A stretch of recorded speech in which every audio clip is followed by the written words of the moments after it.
Hello everyone, very good morning. So एक case करते हैं। ये केस मैंने आपका ऑनलाइन लिया था। एक डॉक्टर साहब ने मेरे पेशेंट से बात कराई थी। पेशेंट को तकलीफ़ था कि उसके जो यूरिन था ना, उस यूरिन पास करते टाइम बहुत जलन होती थी, बर्निंग होता था, कंटिन्यूसली बर्निंग बहुत लंबे समय से चल रहा था। और उसकी वजह से जो उसका ग्लैंड्स पेनिस है ना, वो बहुत सेंसिटिव हो गया था। सेंसिटिव टू टच, मतलब इतना सेंसिटिव था, उसको कपड़ा भी टच हो जाता था ना तो उसको तकलीफ़ होती थी। तो इतना सेंसिटिव था उस समय, जब मेडिसिन देने के पहले। ठीक है। सो मैंने उससे पेशेंट से मैंने बात किया, तो मैंने उसको पूछा कि क्या दिक्कत है। तो उन्होंने बताया कि सर मेरे को ना टिप ऑफ द पेनिस, जो tip of the glands penis है ना, वहाँ मुझे हमेशा कॉन्स्टेंटली एकदम जलन रहती है, दर्द रहता है, पेन रहता है, और यूरिन पास करते टाइम भी मुझे जलन होती है। और वो पार्ट इतना सेंसिटिव हो गया, मैं उसको टच भी करना मेरे लिए बहुत, इतना जलन होता है, मतलब अंगार निकलता है, इतना जलता है, इतना जलन रहती है। तो मैं यहाँ से दवा कर रहा था, थोड़ा आराम मिलता है, मगर फिर से वापस से हो जाता है। तो बहुत तकलीफ़ हो रही है चीज़ की।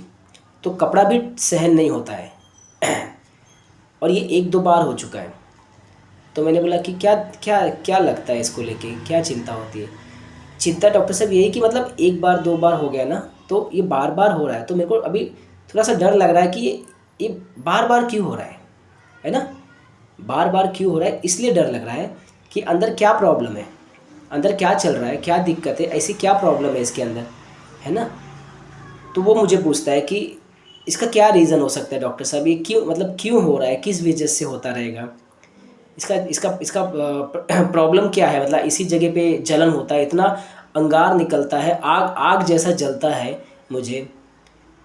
तो मेरे बच्चे अभी छोटे छोटे हैं डॉक्टर साहब, मेरे को बहुत फ़िक्र रहती है, मतलब बहुत चिंता रहती है, ख़ास करके मेरे बच्चों की, मतलब कुछ दिक्कत ना हो जाए ये उम्र में, है ना, कुछ प्रॉब्लम ना हो जाए तो मतलब मुझे तकलीफ़ हो जाएगी तो फिर करेगा कौन, तो मेरे को ज़्यादा चिंता फिर उनका कौन देखेगा, है ना। तो बीइंग ए फादर मेरा एक कंसर्न रहता है कि मेरे मतलब ज़्यादा दिमाग में यही आता है, इसको इसको देखता हूँ, ये जो बार बार हो रहा है, तो मुझे थोड़ा सा टेंशन आने लगा कि क्या हो सकता है डॉक्टर साहब, डर सा लगता है कि एक बार दो बार हो गया, तीसरी बार हो गया, अंदर क्या गड़बड़ी है। तो ये सब देख के फिर मेरे बच्चों का ख्याल आने लगता है, कि बच्चों की चिंता होने लगती है कि बच्चों को क्या होगा। मगर ये जलन बहुत होता है डॉक्टर साहब, बहुत तकलीफ़ होती है मुझे। अर्थराइटिस का तकलीफ़ एक 10 साल पहले से चल रहा है, वो भी मुझे तकलीफ़ है, मगर वो उसमें भी राहत नहीं है। तो बहुत लंबा समय मैंने दवा किया, 3-4 साल, उसके बाद मैं छोड़ दिया, सारा दवा बंद कर दिया मैंने, कोई दवा नहीं खाता हूँ अब, प्रॉपर डाइट करता हूँ, थोड़ा एक्सरसाइज करता हूँ, अब वो ठीक है, मतलब इतना मुझे तकलीफ़ नहीं देता है अर्थराइटिस का, क्योंकि वो मैंने मेंटेन, मतलब वो मैंने मैनेज कर लिया, वो मैंने बैलेंस कर लिया है। ठीक है।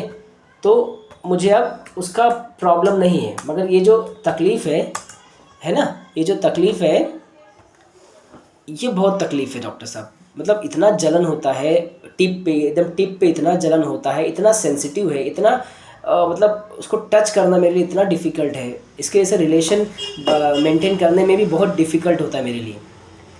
तो आप इसका कुछ कीजिए डॉक्टर साहब। तो मैंने बोला ठीक है, चलो मैं दवा देता हूँ, देखते हैं। सो मैंने उसको दवा दिया। केस छोटा सा था, मगर लंबे समय से ट्रबल था।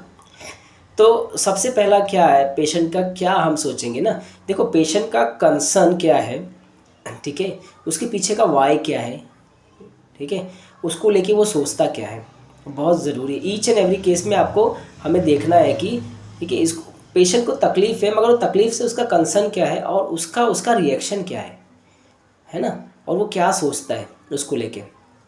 तो ये चीज़ें आपको पेशेंट से निकालनी होती है केस में। तो पेशेंट बोलता है कि एक बार हो गया, दो बार हो गया, तीसरी बार हो गया, तो बार बार हो रहा है ना डॉक्टर साहब, तो रिकरेंसी का प्रॉब्लम है ना। तो इसको डर क्या है, बार बार हो रहा है, फियर ऑफ रिकरेंट है, कि अंदर क्या चल रहा है डॉक्टर साहब, पता नहीं चल रहा है, कुछ तो दिक्कत होगी, तो क्या प्रॉब्लम है।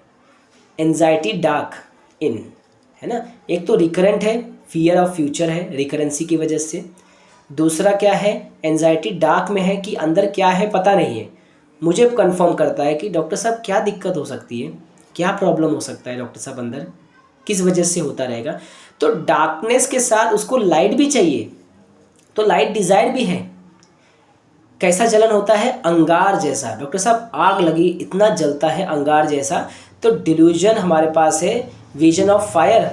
उसको लगता है कि फायर है, आग जल रही है, इस तरीके का जलन होता है, लाइक अ फायर। तो डिल्यूजन विजन ऑफ फायर, ठीक है। ये भी एक रूब्रिक है।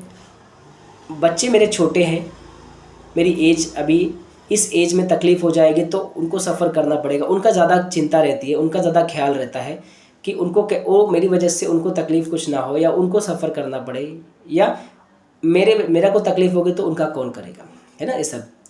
तो anxiety about his children. Simple जो पेशेंट ने बोला है मैंने वही लिया है। सिंपल रूब्रिक लेंगे। आर्थराइटिस का तकलीफ़ 10 साल से था, दवा किया 2-3 साल, आराम नहीं हुआ, छोड़ दिया। फिर मैंने खुद मैनेज किया, मैंने डाइट किया, एक्सरसाइज किया, अब मैं मैनेज कर लिया हूँ। तो ये क्या है? Delusion of wealth. ये वेल्थ है ना, मैंने मैनेज किया है। ईगो की भी झलक है थोड़ी सी, है ना, ईगोटिज्म भी है बीच में, मगर मैंने कर लिया मैनेज, डाइट से, एक्सरसाइज से। नाउ अभी मैंने मैनेज कर लिया तो मैं अभी ठीक है। तो डिल्यूजन ऑफ वेल्थ विद ईगोटिज्म, ठीक है। सो ये रूब्रिक जो मैंने सेट ऑफ रूब्रिक बनाए थे, तो मेरे को सिर्फ एक ही दवा समझ में आई, फॉस्फोरस। तो मैंने फॉस्फोरस 30 का उसको डोज दिया। 15 डेज़ के बाद 30 का 5 डोज देने के बाद 15 डेज़ के बाद द बर्निंग वॉज 80% नॉर्मल। मतलब बर्निंग जो जलन था, जो अंगार निकल रहा था, 15 डेज़ में 80% ही कम हो गया। जो सेंसिटिविटी थी 25% उसने बोला कि कम हुआ। 1 महीने में बर्निंग वॉज एब्सोल्युटली फाइन, जलन एकदम बंद हो गई, और जो सेंसिटिवनेस था वो 50 to 60% कम हो गया, ठीक है। 2 महीने के बाद एकदम ठीक हो गया। उसके बाद उसका मुझे कोई रिपोर्ट नहीं मिला, वो एकदम ठीक है, हो गया रहेगा। तो पेशेंट वॉज नॉर्मल, मतलब जब लास्ट फॉलोअप लिया था तो ही वॉज एब्सोल्युटली फाइन, मतलब बर्निंग एकदम 100% बेटर था, और जो उसका सेंसिटिविटी था जो ग्लैंड्स पेनिस के ऊपर, इट वॉज 80 to 90%, काफ़ी कम हो गया था। सो उसके बाद मेरा उससे कांटेक्ट नहीं हुआ, तो वो पेशेंट सेटल हो गया। So this is the case. Simple जो पेशेंट ने बोला, हमें वही उसी को ही कन्वर्ट करना है, उसी को ही समझना है कि पेशेंट क्या किस चीज़ का उसको कंसर्न है, किस चीज़ की उसकी एंजाइटी है, तकलीफ़ को लेके, प्रॉब्लम्स को लेके, ठीक है, उसके दिमाग में क्या चल रहा है, हमें उसको निकालना है और उस पर ही हमें रूब्रिक को अप्लाई करना है, ठीक है। तो फॉस्फोरस 30 देने के बाद रिपीटेशन की ज़रूरत ही नहीं पड़ी। तो फॉस्फोरस 30 से ही केस सेटल हो गया। तो thank you so much. Next video में हम जल्दी मिलेंगे।